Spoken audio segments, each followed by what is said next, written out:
Bonjour, qu'est-ce qu'on est bien sur Sud Radio. On y est d'autant plus heureux aujourd'hui que je reçois Olivia Grégoire, ancienne ministre du Commerce et de l'Artisanat, aujourd'hui députée de Paris, La République En Marche. Quel courage de garder cette conviction. Et pour autant, chère Olivia Grégoire, vous êtes une femme courageuse et dans le paysage politique actuel, et le personnel politique, vous vous distinguez par une abnégation sur un combat qui peut sembler secondaire, mais qui ne l'est pas du tout. Et d'ailleurs, de plus en plus de nos concitoyennes et de nos concitoyens, nos responsabilités, ont conscience que l'acte alimentaire est un acte vital, sacré, qui implique des conséquences environnementales, sociales, historiques, que le contenu de notre assiette détermine l'avenir de cette planète, et que le pays du bien manger qui est la France est peut-être celui où la malbouffe se porte le mieux. Vous avez donc décidé de prendre le taureau par les cornes, avec une proposition de loi qui va être déposée le 16 février, par lequel vous allez demander à ce que l'acte alimentaire, l'éducation au goût, c'est lui qui va permettre aux consommateurs de demain et d'aujourd'hui de choisir les bons aliments qui respectent l'environnement. Avec l'histoire du Mercosur, on sait bien que la malbouffe est un fléau national dont les conséquences sont tragiques sur le plan sociétal, économique, sanitaire, l'obésité, on va en parler, tout ça. Donc c'est une priorité nationale, ça devrait être le thème 2 ou 3 de la prochaine campagne présidentielle. Vous allez déposer cette proposition de loi et vous me disiez à l'instant, je ne suis pas sûr qu'elle passe, parce que si extérieurement tout le monde est d'accord, au moment de passer à l'acte politique, il y a des réticences et des pudeurs. D'abord, en un premier temps, Olivia Grégoire, femme politique, macroniste, ministre. Pourquoi tout d'un coup vous êtes attachée à ce projet de l'éducation alimentaire et de faire en sorte que la malbouffe doit reculer en France de façon efficace et réelle? Merci de m'accueillir, Perico Légas, et je sais que c'est un combat que vous menez depuis des décennies aussi. Et peu importe nos parcours, on est nombreux à se reconnaître. Tout à fait. J'en profite pour... Et je salue la femme politique, parce que j'ai rencontré beaucoup de personnalités. Vous êtes celle qui est allée le plus loin dans cette détermination et cet acte de courage. J'ai un peu de sang breton, Finistère Nord. C'est une explication qui me va très bien. Le basque est tout à fait sensible à cette thématique. Comment est née cette idée? Deux origines. Il y a 4 ans, j'ai eu le plus beau moment de ma vie. J'ai un petit être humain qui est arrivé et qui porte le doux nom de Romy, qui est ma fille, et je suis devenue maman, alors même que j'étais ministre. Quand on est ministre, effectivement, on a un agenda de ministre, on a très peu de temps, comme d'ailleurs beaucoup d'autres de nos compatriotes qui travaillent beaucoup. Et très vite, s'est posé la question de l'alimentation de ma fille, une fois que j'ai eu arrêté de l'allaiter. Et j'ai toujours mis un point d'honneur, malgré ces agendas compliqués, et grâce au soutien, évidemment, de son papa, mon mari, de la faire manger correctement. Et donc, malgré les agendas, j'allais faire le marché et je me débrouillais pour qu'elle mange des compotes faites par sa maman et pas des compotes industrielles. Faites maison avec des produits frais. Avec des produits frais, mais j'espère vraiment qu'on va y revenir, c'est un point de vue très pratique. C'est aussi un dossier dont vous êtes emparé, le fait maison et le... Exactement. Voilà. Tout ça est lié. Tout ça pour est lié. Le portefeuille et meilleur pour la santé. Et puis... Quand Romy a eu à peu près 2 ans, je suis ministre des PME, du commerce et de la consommation. Et vous vous souvenez, cher Perico, qu'on a une période d'hyperinflation alimentaire très violente en 22, 23. À l'époque, avec Bruno Le Maire, on essaye de trouver des solutions pour faire baisser les prix. On parle des années 2000, pas 1922-23, 2022-2023. C'est tout récent, c'est très récent. On n'est pas centenaire encore. Non, mais parce que les gens se disent, c'était autrefois l'inflation. C'est tout frais. Et donc je fais beaucoup de déplacements en province, en France, pour aller aux rencontres des lecteurs, des entrepreneurs. Et j'ai un face au lecteur dans le sud, tout ça est évidemment vrai, où une jeune femme qui est enseignante revient sur le sujet de l'alimentation et de la difficulté pour certaines familles modestes de faire des courses avec ces prix qui ont augmenté d'à peu près 10% à l'époque. Et je lui dis, et en plus, il y a une double peine, si je puis me permettre, c'est que les familles les plus modestes sont souvent celles qui consomment le plus d'aliments ultra transformés, qui très clairement, double peine, sont ceux qui ont été les plus durement frappés par l'inflation, puisqu'il faut beaucoup d'énergie pour des aliments ultra transformés. Votre équation est très claire. On est bien d'accord. La double peine pour le portefeuille et pour la santé. Et là, je dis une phrase, je vous raconte l'histoire comme on a un tout petit peu de temps, je dis une phrase que je pense, ce qui est toujours mieux, je dis en fait... Fut un temps où on nous apprenait la base de l'équation alimentaire, de l'équilibre nutritionnel à l'école, et où effectivement les parents ou les grands-parents, ce qui est un sujet, étaient aussi mis à contribution. Et je dis, ce serait peut-être pas idiot de revenir avec un peu de bon sens à cette idée de donner un bagage à nos gamins pour que, peu importe leur origine sociale, ils sachent faire la différence entre des produits bruts et connaissent leur saisonnalité et comment on peut les consommer. Et là, cher Perico, parce que je suis aussi j'ai un petit caractère, dirons-nous, naît une polémique. Quelques heures après la sortie de cette interview, sur une chaîne d'infos, je vois un bandeau. Olivia Grégoire propose des cours de cuisine pour lutter contre l'inflation alimentaire. Je m'en souviens. Et là, je suis très en colère. Je suis très en colère parce qu'il y a eu un raccourci, une caricature d'un propos qui était moins idiot que celui qu'on m'a prêté. Et je suis encore plus en colère parce que je trouve que c'est un faux jeu de mots, une fausse caricature d'une vraie réalité. Je fais de la politique depuis bientôt 10 ans.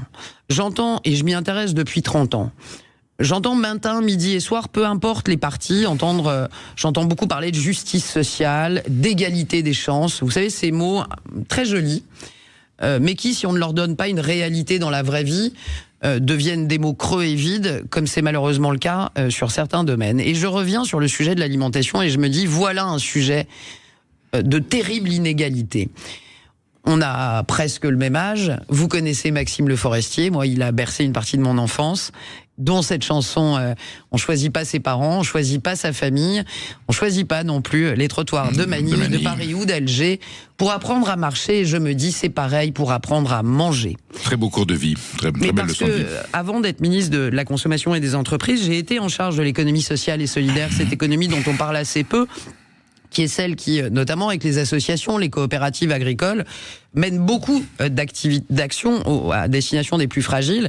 Et quand j'allais voir des épiceries sociales, des épiceries solidaires, certains des auditeurs qui sont là aujourd'hui les connaissent, souvent j'ai vu que les femmes qui accompagnaient ces femmes en difficulté, souvent ce sont des femmes, leur donnaient des paniers, vous savez, avec des fruits ou des légumes moches, et que bien souvent, sous les fruits et les légumes moches, il y avait une petite fiche recette.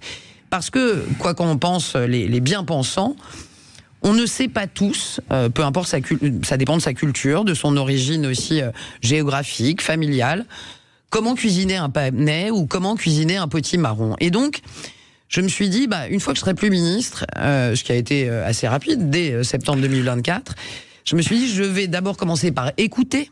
Et je veux dire à ceux qui nous écoutent que dans ce pays, on parle tout le temps de ce qui marche pas, mais si rarement de ceux qui se battent et qui font en sorte que ça marche. Et là, j'ai découvert, Perico Légas, qu'il y avait des dizaines et des dizaines d'associations, des centaines de bénévoles, des milliers de gens qui aujourd'hui interviennent dans les écoles, qui se battent de l'Occitanie à la presqu'île de Crozon, qui se battent avec Bleu Blanc Cœur, que vous connaissez, avec Au Goût du Jour, avec Eurotoc, avec l'école comestible, évidemment avec la Semaine du Goût, que vous connaissez mieux que personne, le collège culinaire, la tablée des chefs, l'Annie étoilée, tous ces gens dont on ne parle jamais qui aujourd'hui se battent pour rentrer dans des écoles et parler éducation alimentaire à nos enfants.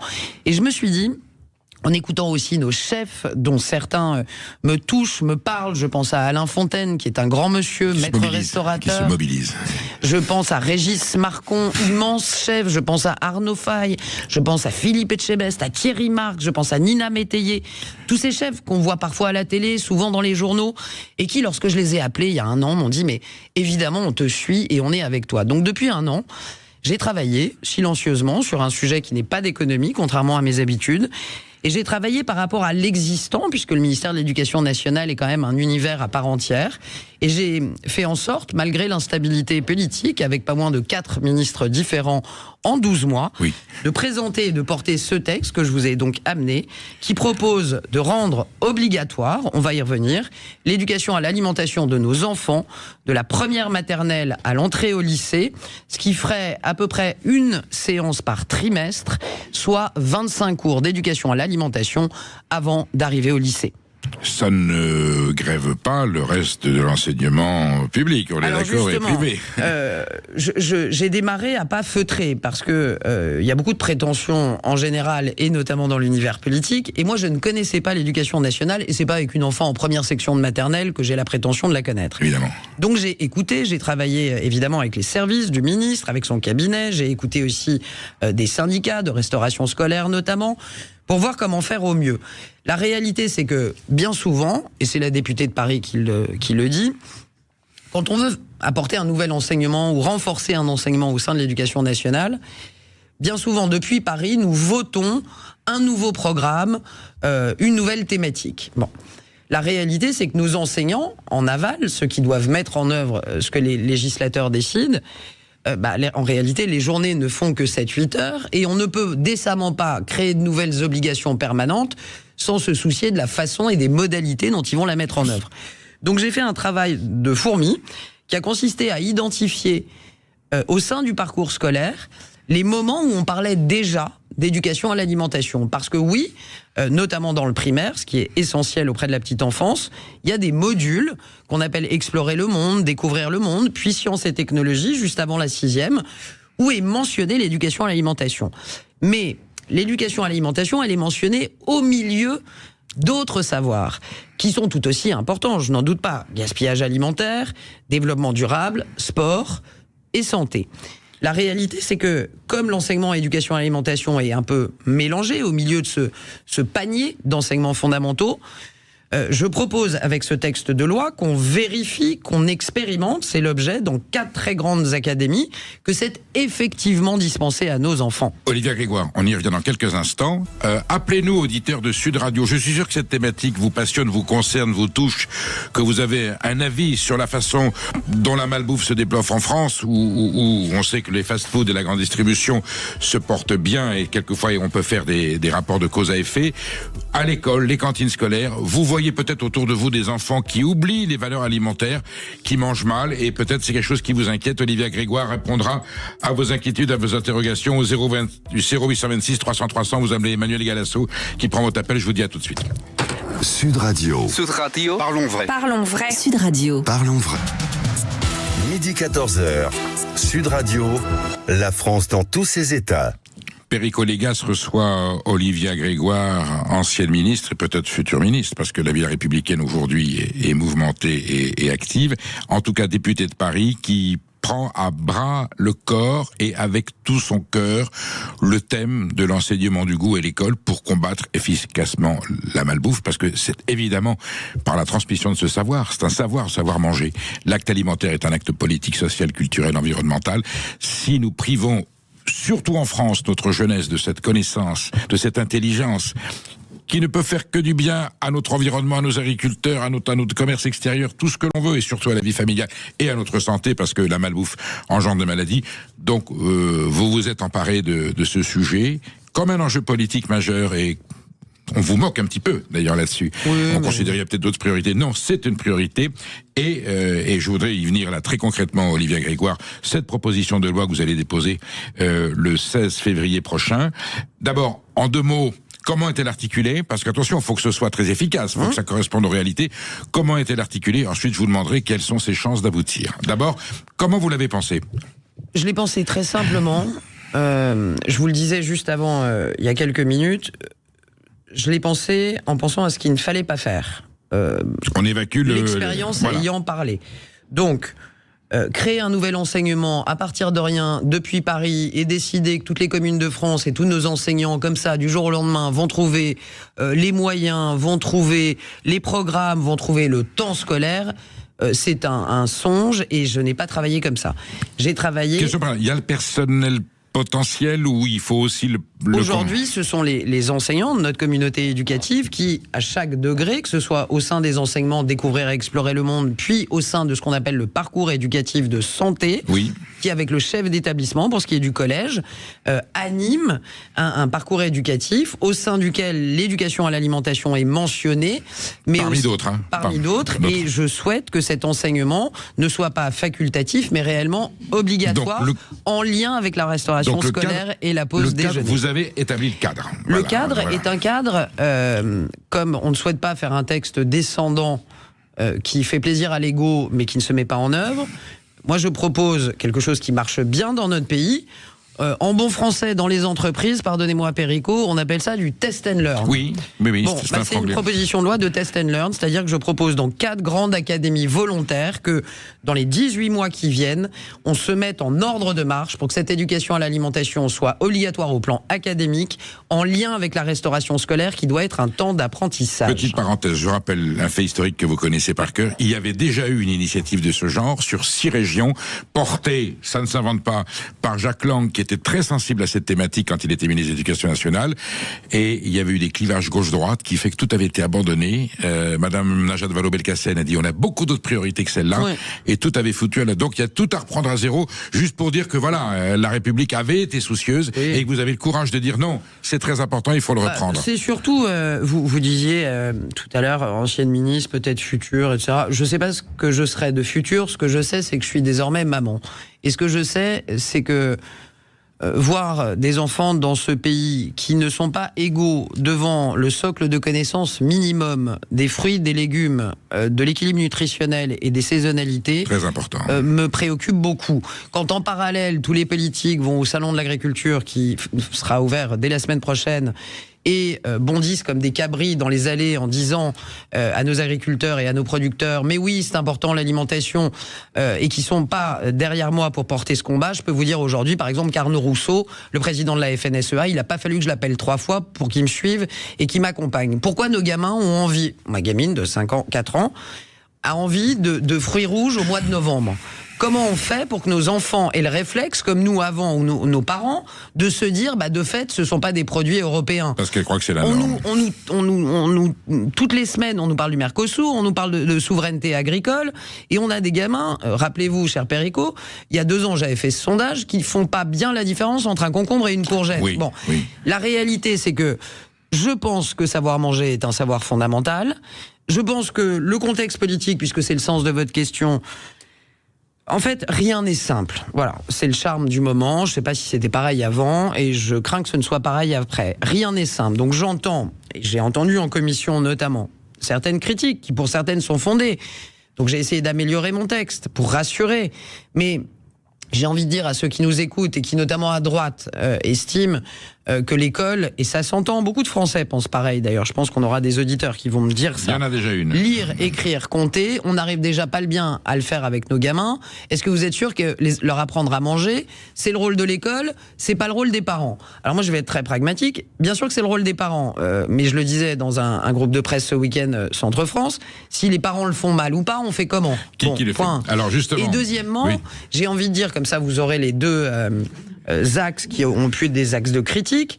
À gauche aussi, moi je mets en article 2 dans ce texte, au-delà de l'expérimentation, un fonds d'action où je mets un peu d'argent public que j'ai réussi à trouver, mais aussi que je dis aux entreprises qui pour certaines se mobilisent déjà, vous pourrez contribuer en mécénat pour essayer de faire en sorte que nos enfants à l'école puissent avoir des cantines pour certaines mieux adaptées à ce type d'enseignement et pour qu'on puisse aussi former des enseignants et des encadrants. Vous impliquez toutes les forces vives du pays et c'est non, ça mais parce qu'on me dit souvent et notamment à gauche, mais le texte fonctionne même sans le fonds d'action. Oui, mais l'ambition sera un peu coupée, il ira moins loin, il ira moins fort et on aura encore, puisque c'est ça la politique, faut regarder le bout du chemin, des communes riches où les enfants auront de belles cantines, où ils pourront avoir des cours d'éducation à l'alimentation, et des communes très modestes, pour pas dire pour certaines avec des cantines non salubres, qui ne pourront pas faire ces ateliers. Donc c'est vrai que je mets un dispositif financier pour l'aider. Alors justement, nous avons Christophe qui nous appelle du Tarn. Bonjour Christophe.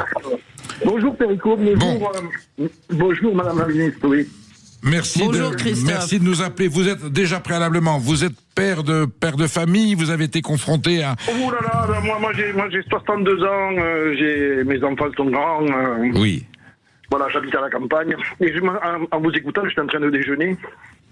Et du côté Madame la Ministre qui a de bonnes idées et toujours faire des lois, mais est-ce qu'il ne faudrait pas éveiller simplement la curiosité? Moi, je suis en train de je m'étais fait des petits pois là, déglacés au vinaigre avec des échalotes. C'est pas très compliqué de vouloir bien manger. C'est une volonté. C'est une volonté. Il faut avoir envie.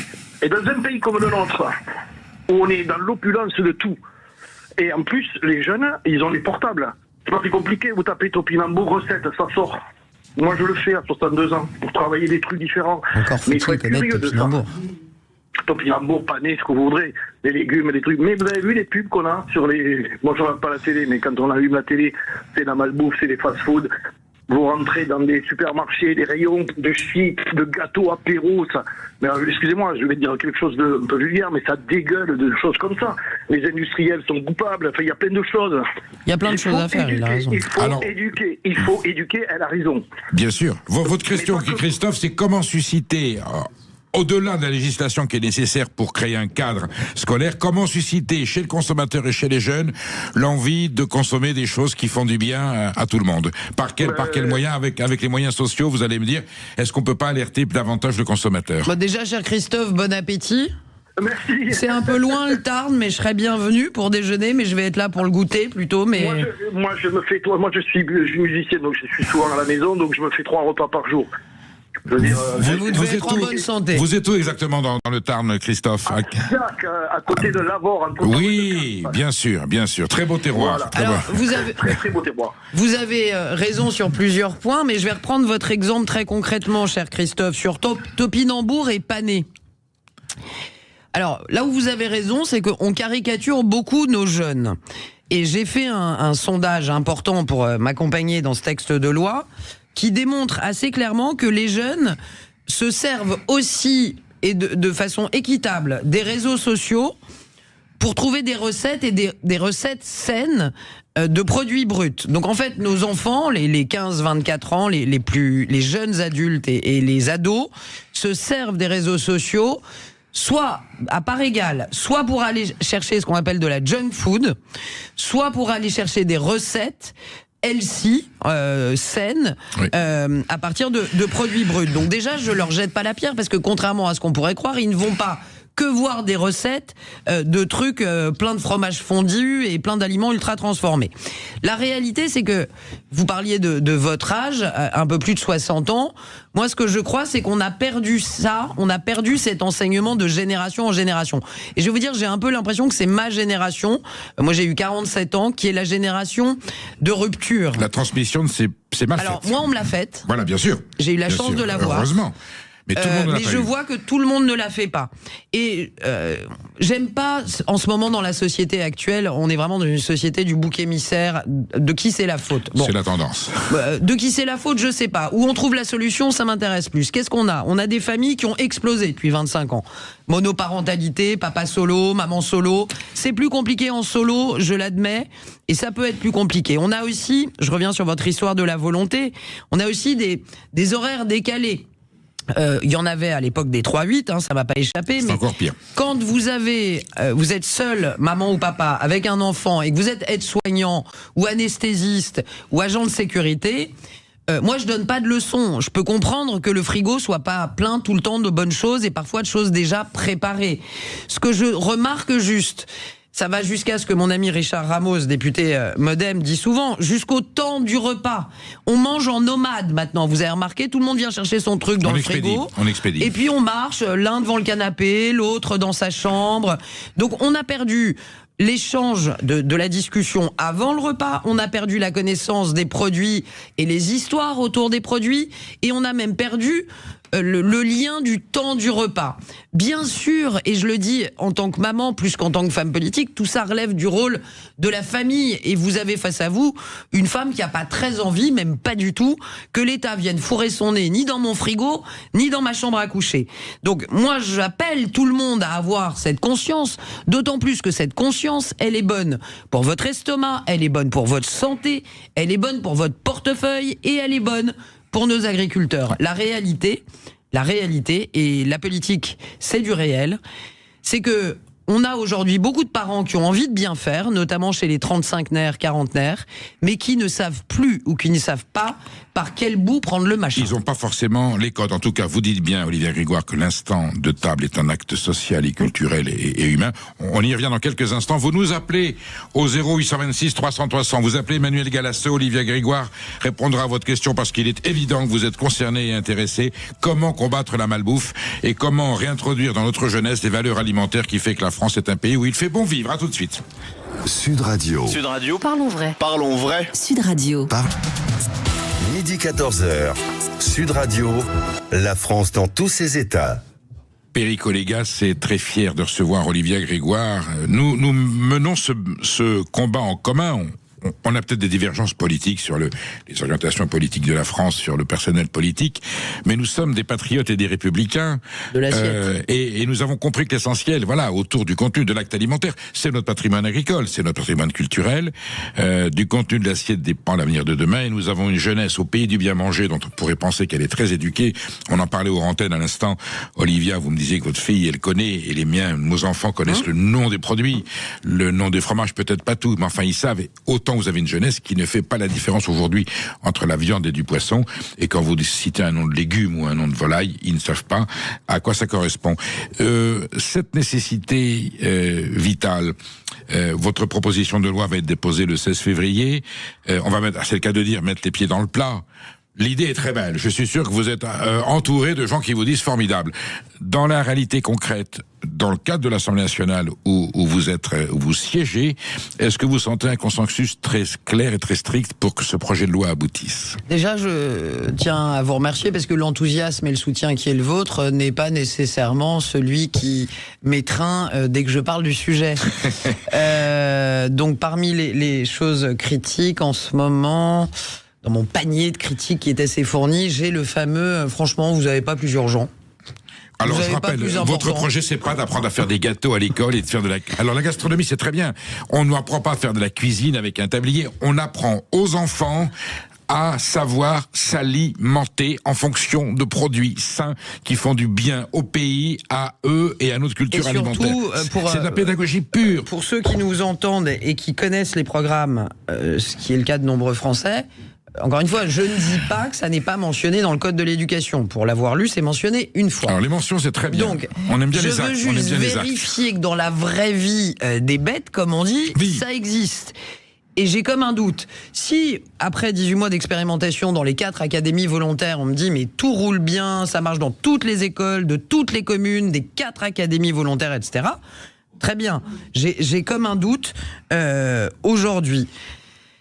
Quel est globalement l'accueil est plutôt bon. Je vais être très concret. Marine Le Pen, Laurent Wauquiez, Marc Fesneau, Mathilde Panot, Monsieur de Courson sont-ils venus vous voir en disant Olivia, on te soutient parce qu'on se tutoie. Mais vous savez, on est avec toi. Vous savez, de quoi as-tu besoin? D'abord, quand on est toujours plus longtemps ancien ministre que ministre. Oui. Donc moi, je suis redevenu... c'est sa vie et tout va très bien. Alors là, on était à vie en tant que ministre, ça c'est un phénomène unique. Je suis redevenu une députée... et c'est honorable et c'est un mandat qui m'honore. Et donc je n'ai déjà pas eu affaire, contrairement à certains sujets, cher Perico, hein, je suis pas sûr que ça aurait été un sujet sur l'immigration ou l'augmentation de la taxation des impôts des entreprises. Je ne doute pas que j'aurais eu des signaux de tout le coin de l'échiquier politique. Moi, j'ai plutôt travaillé avec des députés qui sont pas des stars, mais qui sont des députés engagés sur ces sujets. De terrain. Allez, et je les respecte. Je pense par exemple à Boris Tavernier, député écolo. On n'est pas d'accord sur tout. Il a porté un certain nombre d'amendements. On a pu échanger de façon plutôt éclairée. Mais je suis pas avec des stars. Je vous dis ça parce que la dernière fois que j'ai cité, c'est pareil, en plateau, tous ceux avec qui je me bats sur mon deuxième combat, qui est la mode. Là, je vous parlais de président de groupe qui ont la mais clé. j'ai pas eu de président de groupe à date. Voilà. Ou leurs représentants au sein de l'Assemblée. Ont voté en commission ce texte de loi. Et je pense que c'est effectivement un sujet plutôt consensuel. Il a été adopté en commission, sauf son article 2, qui doit donner un bras armé et financier pour permettre d'améliorer les cantines scolaires dans certaines communes modestes. Donc ça va être mon combat le 16. Qu'est-ce qui a tiqué sur l'article 2 ? C'est toujours un peu la même chose, et je l'entends, c'est ce que j'ai dit d'ailleurs en commission, c'est que, bon, je vais vous dire... les choses très simplement. Ici, c'est le parlons vrai. Oui, mais c'est le bien thème pour de la ça radio, que vous connaissez. Merci de l'invitation. On n'est pas très riche, ça a échappé à personne. Les finances publiques sont un peu dans le rouge. Bon. Donc, moi, je suis pas arrivé en disant, même si j'espère que ce sera un des sujets de la présidentielle, comme vous le disiez au début, il faut 1 milliard, 2 milliards ou 5 milliards sur l'alimentation dans nos écoles. Olivia Grégoire, préalable très simple. La bonne bouffe, combattre la malbouffe, c'est faire des économies sur la Sécu. Des milliards d'économies, on est d'accord ou non ? 125 milliars. Institut vous proposez Montaigne. 125 milliards d'économies. Donc vous avez tous les groupes qui sont à vos genoux en vous suppliant de faire passer ce projet de loi tout de suite. Presque. Le gouvernement vous supplie d'aller jusqu'au bout. Presque. Déjà, tant qu'on m'en empêche pas, c'est une bonne nouvelle. Moi, je dis, on n'a plus beaucoup d'argent là au moment où on se parle dans le budget, donc j'ai trouvé des lignes budgétaires, on va pas embêter les gens sur l'heure du déjeuner là-dessus. Je dis juste, il y a aussi des entreprises, pour certaines de l'alimentaire, d'autres non, qui au moment où on se parle, et depuis des années, financent de l'éducation à l'alimentation dans nos écoles en mettant de l'argent dans leurs fondations. Donc moi j'ai un parti pris très simple, je dis plutôt que de laisser 15, 20 entreprises, chacune dans sa fondation mettre un peu de sous, pourquoi on ne ferait pas un pot commun pour que toutes les entreprises mettent des sous et qu'on puisse financer des opérations de plus grande envergure, de rénovation de cantines et aussi de formation du personnel encadrant. Comme la Fondation Nestlé, qui est une des premières. Comme la Fondation Avril, donc, comme la Fondation... Ils sont soucieux de ça. Ils le font, mais comme on n'aime que les taper, ces acteurs, on les entend jamais. Carrefour, via sa Fondation Carrefour, c'est une discussion que j'ai eue avec Alexandre Bompard, fait des choses. La réalité, c'est que chacun est dans son couloir, comme souvent dans ce pays. Donc moi, je dis, et si on ouvrait un grand couloir où tout le monde mettrait des sous et où les entreprises ne chercheraient pas, et ne pourront d'ailleurs pas chercher, je vais l'écrire dans la loi, dans l'amendement que je rapporte le 16 février, elles ne pourront pas dire, moi j'ai contribué à refaire la cantine de Trifouilly-les-Oies. C'est comme si on reprochait à Alfred Nobel d'avoir fait le prix Nobel de la paix. Il était le fabricant de la dynamite. Il a le droit de faire le Nobel de la paix en disant j'ai fait des bêtises et je veux réparer. Olivia, c'est un vrai débat économique derrière ça. Est-ce que nos entreprises ont le droit de financer leurs externalités négatives? J'ouvre le débat pour 27 parce que c'est un vrai débat. Nous avons Chantal qui nous appelle de Bastia en Corse où l'instant de table est important et où, j'allais dire, l'acte alimentaire est constitutif de l'identité de la Corse sans autre sujet politique. On vous écoute, Chantal. Oui, bonjour Madame Grégoire. Alors, comme vous disiez, Monsieur Périgaud, comme vous disiez, il faut arrêter l'idéologie. Je pense que la santé de nos enfants, c'est primordial. On va faire des économies à la sécurité sociale. C'est du préventif, donc c'est important. Maintenant, s'il faut aller chercher de l'argent, il y a des moyens aussi. Quand je vois dans les supermarchés, la TVA des boissons gazeuses, des chips, qui sont à 5,5, je me dis que si déjà on veut réduire la malbouffe, eh ben il faut les mettre à 20%. Déjà. Et enlever les TVA sur les fruits et légumes. Chantal, c'est un projet, je vous interromps juste pour vous dire que c'est un projet du groupe socialiste au Sénat qui a proposé que l'on augmente la TVA sur les produits qualifiés de malbouffe. Évidemment, ça n'a pas abouti, les Républicains n'ont pas été d'accord. Oui, mais justement, parce qu'on est toujours dans l'idéologie. Moi, je ne suis pas une fan de M. Macron. D'accord? Ça n'empêche que Mme Grégoire, même si elle a fait partie de son gouvernement, à un moment, il faut penser à nos enfants et être un peu intelligent. C'est-à-dire que si on est là toujours à regarder de qui ça vient ou de qui ça vient pas, c'est pour ça qu'il faut penser à la France. Bien sûr, mais bon. Et aux enfants. Je veux dire, à un moment donné, qu'ils arrêtent avec leur sauce, là. Que un coup, c'est le PS qui est pas d'accord, un coup, c'est le LR qui est pas d'accord, un coup, c'est LFI, écoutez. Pensons un petit peu. Je pense que Mme Grégoire a une très bonne idée.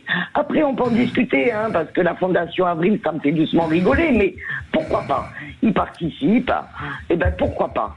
C'est-à-dire qu'à un moment donné, il faut prendre l'argent où il est, et je pense que oui, la TVA aurait été une bonne idée, et tous ces fast-food, on est en train de perdre toutes nos brasseries, tous nos restos, je veux dire. Donc à un moment donné, vous savez, moi j'ai été à l'école, parce que comme je suis handicapée, j'ai été dans une école spécialisée.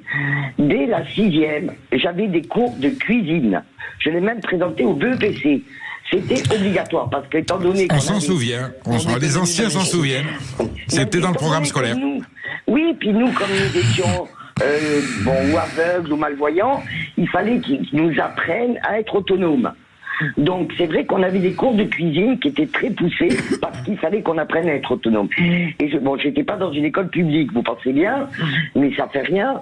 Et je souhaite que tous les enfants, donc on nous apprenait à cuisiner, on nous apprenait les fruits et les légumes de saison, eh bien pourquoi pas? Je préfère qu'on apprenne ça aux enfants que la théorie du genre. Chantal, on a compris votre message. Olivia Grégoire vous répond, je précise, est-ce qu'il y a, vous sentez Olivia dans votre démarche politique, des clivages idéologiques qui viennent se greffer sur ce débat qui est un débat de consensus national? Oui, mais là où vous avez raison, madame, c'est que j'ai même eu... Chantal, de Bastia. de Bastia, j'avais pas entendu. Bonjour Chantal. Et je suis un peu jalouse parce que Bastia me manque et la Corse en général. Vous soulevez des points, chère Madame Chantal, qui ont été abordés lors des débats qu'on a eus il y a une dizaine de jours, par exemple sur la TVA. Moi, je pense que c'est un des gros sujets qu'il va falloir pousser en 2027. Je vais pas vous enquiquiner, surtout à l'heure du déjeuner, mais il y a 2-3 faits importants sur la TVA. Alors, qui peuvent vous énerver, hein, et je m'en excuse, mais ce sont des faits. D'abord, la TVA, on a toute une ribambelle de taux différenciés. Vous avez remarqué, quand vous allez, par exemple, au restaurant, c'est pas le même sur les boissons que sur les plats. Bon, on est un des pays en Europe qui avons le plus de taux différenciés de TVA, et peut-être, moi je ne ferme la porte à rien, que réfléchir à ces taux serait une idée. Je vous mets en revanche, je vous partage une expérience. Je vous mets pas une alerte, je vous partage une expérience. L'année dernière, des députés très sérieux ont voté l'augmentation des taxes sur les sodas sucrés. Et comme je fais mes courses, je suis allé quelques mois après faire mes courses, quelques semaines après, dans un hyper en dehors de Paris. Et là, j'ai vu que devant le linéaire d'une très grande marque de cola, il y avait une affiche qui avait été déposée par le fabricant expliquant que les prix avaient augmenté et que ça n'était absolument pas la faute de ce fabricant de cola, mais la faute des députés, le mot était écrit sur le panneau, députés qui avaient voté une augmentation de la TVA sur les produits sucrés.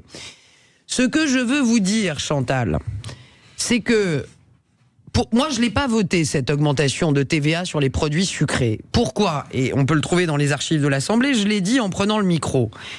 Parce que l'histoire a démontré, c'est valable uniquement pour les hausses de TVA, que lorsqu'on augmente les taxes sur ces produits de consommation courante et souvent de consommation populaire, la taxe est intégralement répercutée sur le prix final du bien de consommation. Dit autrement, c'est pas les industriels qu'on tape avec cette taxe, c'est les gens. Les consommateurs. Et comme je le disais tout à l'heure à Perico Légas, quand il y a eu beaucoup d'inflation, qu'est-ce qu'on a remarqué ? On a remarqué que malgré tout, et je ne peux pas, et je ne veux pas leur jeter la pierre, certains parents continuaient à acheter soit les colas dont je parlais, soit des pâtes à tartiner ultra transformées, malgré l'explosion du prix, parce que c'était l'achat, entre guillemets, plaisir coupable, mais c'était un achat dont ils ne pouvaient pas se priver vis-à-vis de leurs enfants, quitte à virer les gâteaux et les glaces, mais il fallait préserver ça. Je peux l'entendre. Les addictions elles jouent un rôle important. Oui, Olivia. mais ce que je veux dire, c'est que la fiscalité est un bon outil, chère Chantal, à une seule condition, c'est qu'on crée le mécanisme pour pas que ce soit les pauvres gens en bout de chaîne qui le payent, parce qu'aujourd'hui, on l'a toujours pas démontré, et il y avait d'ailleurs un restaurateur qui voulait faire ça pour les fast-food, et qui a pris le mur aussi à cause de ça. On y revient dans quelques instants. On est sur Sud Radio avec Olivier Grégoire. Nous parlons de la malbouffe de la jeunesse et comment faire en sorte que nos enfants soient conscients des enjeux alimentaires de demain. Vous nous rappelez, je crois qu'il y a Xavier qui est à Hendaye qui va nous rappeler qu'on va voir en ligne. Et nous conclurons cet échange pendant encore un quart d'heure sur cet enjeu essentiel qui, à mon avis, donnera l'occasion de nous revoir, ma chère Olivier Grégoire. À tout de suite sur Sud Radio et vous appelez Emmanuel Galasso 0826 300 300. Midi 14h, Sud Radio, la France dans tous ses états.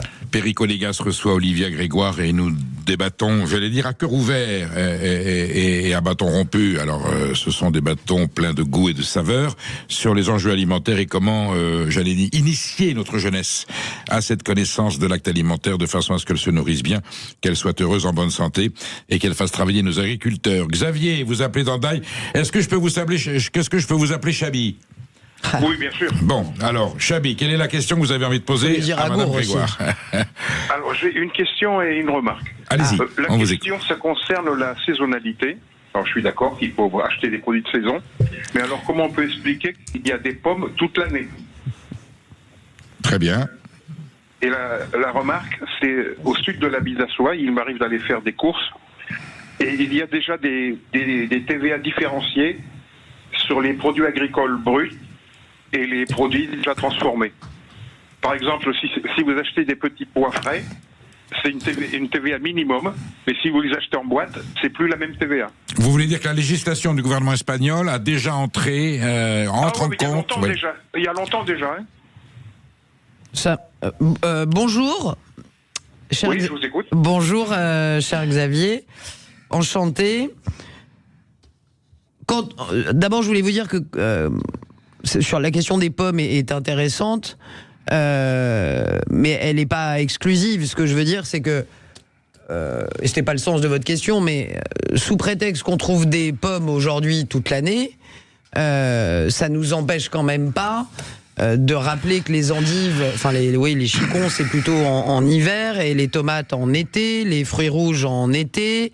Donc, ça n'est pas parce que certaines saisonnalités, d'ailleurs par des pratiques d'ingénierie et parfois aussi d'intervention humaine, ont fait qu'aujourd'hui on a certains légumes ou certains fruits qu'on peut trouver toute l'année, que ça ne nous empêche pas l'effort sur le reste des produits bruts. Et moi je pense que c'est un effort important. Vous voyez récemment, je ne vais pas dire les noms parce que mon objectif n'est pas de faire de leur pub, mais il y a deux acteurs de la grande distribution qui d'abord ont pris des engagements rapport aux produits sur le Mercosur et qui travaillent aussi beaucoup au fait de pousser des produits de saison dans le cadre de leurs opérations commerciales. Je ne sais pas si vous l'avez vu avec le chou-fleur, par exemple, ces dernières semaines, pendant les fêtes. Qui est en crise. Il y a une surproduction. Et on a vu beaucoup. Et encore une fois, moi, Donnez les noms, Olivia. Je pense à Intermarché et Coopérative U. On fait des très grosses opérations. Voilà. Non, mais il faut les saluer. Pour soutenir aussi ces produits bruts de saison sur le coup. Donc Intermarché et Super U. On avait du mal à les écouler. La deuxième chose que vous dites, monsieur, pour connaître la Bidasoa et pour aimer le Pays Basque, pour y avoir vécu d'ailleurs, c'est qu'il y a des TVA différenciés. La France, d'ailleurs, je répondais à Chantal encore juste avant, en a d'ailleurs toute une ribambelle. Et je pense, je le disais juste avant, que d'ailleurs pas que sur la restauration hors foyer, comme on dit, mais aussi sur la restauration, parce que c'est un de mes combats aussi, pour information, de soutenir nos maîtres restaurateurs et ceux qui font encore à manger dans les restaurants, puisqu'il vous a pas échappé qu'ils sont de moins en moins nombreux. Du fait maison. Parce que là aussi, ça coûte plus cher de faire maison que d'acheter parfois en grossiste et de réchauffer au micro-ondes. Donc je soutiens à la fois nos bistrots. J'avais déposé, quand j'étais ministre, un texte sur le fait maison pour faire en sorte que on informe mieux le consommateur sur ce qu'il mange. Et je pense, pour aller, non pas pour vous faire plaisir, Xavier, mais parce que je le pense, et j'ai appelé les acteurs à le faire, et je voudrais le faire avec eux, qu'on doit être force de proposition pour la présidentielle sur ce sujet. La fiscalité peut permettre un certain nombre d'évolutions. Il faudra juste qu'on en profite pour simplifier un peu, parce qu'on a déjà plusieurs dizaines de taux différenciés. Donc si on en recrée d'autres, j'appelle à ce qu'on en simplifie certains pour pas qu'on se retrouve avec 50 taux différenciés de TVA. Mais oui, la fiscalité est un bras très utile, et je pense qu'il faudra l'activer dans le cadre d'une loi cadre, entre guillemets, que j'appelle de mes vœux, sur l'alimentation pour l'élection présidentielle. Au Pays Basque, je pense pouvoir affirmer que la conscience de l'enjeu alimentaire, par tradition locale, par culture nationale, est un enjeu important, et que ça joue un rôle déterminant quand il y a déjà cette prise de conscience au niveau social. Olivia Grégoire, aujourd'hui, est-ce qu'on pourrait penser à une décentralisation de cet enjeu? Est-ce qu'au niveau régional, on pourrait pas aussi, avec les pouvoirs dont disposent les régions, de faire en sorte qu'il y ait, dans la continuité de votre projet de loi, l'application locale, en tout cas sur, on recense tous les produits agricoles d'une région pour les cantines, et est-ce qu'en périscolaire, on touche pas au programme d'éducation qui dépend de l'État, les autorités régionales pourraient pas organiser une prise de conscience, une mobilisation? Alors, dans la vie comme en politique, moi j'aime pas les généralités, donc je vais pas dire les régions, parce que c'est tellement hétérogène. Celles qui voudront bien. Il y en a qui sont exceptionnelles. Là, il y en a 4 déjà dans votre projet qui devraient. Il y en a 4 il y en a 2 qui ont déjà témoigné de leur souhait d'être possiblement volontaires. Je vais attendre d'en être 4. Alors, et s'il y en a d'autres qui veulent venir, est-ce que vous les accueillez? on les accueillera et je ne doute pas que le ministre de l'Éducation nationale saura élargir le champ de l'expérimentation par le biais du décret qu'il prendra pour mettre en œuvre cet texte de loi. En bonne intelligence avec l'agriculture et l'alimentation. Évidemment, de toute façon, c'est une synergie, hein. Mais c'est un des avantages, un des inconvénients du sujet, cher Voilà. Perico. C'est-à-dire comme c'est interministériel, comme on dit, donc ça concerne l'éducation nationale, l'agriculture et l'alimentation, mais aussi la santé et solidarité. Donc, par expérience de ministre, quand il y a plusieurs ministères qui sont en charge, c'est à la fois une bonne nouvelle parce qu'on a plus de force de frappe, ça peut être une mauvaise nouvelle aussi parce que tout le monde pense que son voisin est en train de s'en occuper. Vous voyez, donc ça peut prendre du temps aussi. Vous avez vu que Sébastien Lecornu demande à passer une loi. Oui. Toute la relation collective d'État Oui. devra Et faire appel à des produits européens. Le Premier ministre, je n'en doute pas, l'a démontré d'ailleurs localement à Vernon, a une vraie conviction en la matière. Et la deuxième jambe de ce texte de loi que je porte, c'est effectivement la restauration scolaire. Et je salue, au-delà de sa prise de parole, sa volonté de passer à l'acte. On est quand même dans un pays où en 2026, quand un établissement scolaire veut voir quelles sont toutes les associations agréées et disponibles pour intervenir dans l'établissement, il ne sait pas où trouver ses coordonnées. Vous voyez, donc il y aura un décret après ce texte de loi qui doit recenser tous les acteurs de l'alimentation au niveau local pour que, en fonction de la localisation de l'établissement, on puisse faire venir qui des diététiciens, qui des producteurs locaux. Et effectivement, alors certaines régions le font avec ce qu'on appelle, vous le savez, des plans alimentaires territoriaux. Ça marche bien. Comme ça marche bien, on n'en parle pas. Donc, il faut en parler des pâtes. Et vous voyez, les pâtes, c'est pragmatique, c'est à hauteur de bassin de vie, de bassin d'emploi. Et les pâtes, c'est des financements publics-privés. Donc, pas trop de pudeur de gazelle sur les financements publics-privés pour aller aider des communes modestes, comme je le propose dans le texte de loi. On le fait déjà avec les pâtes.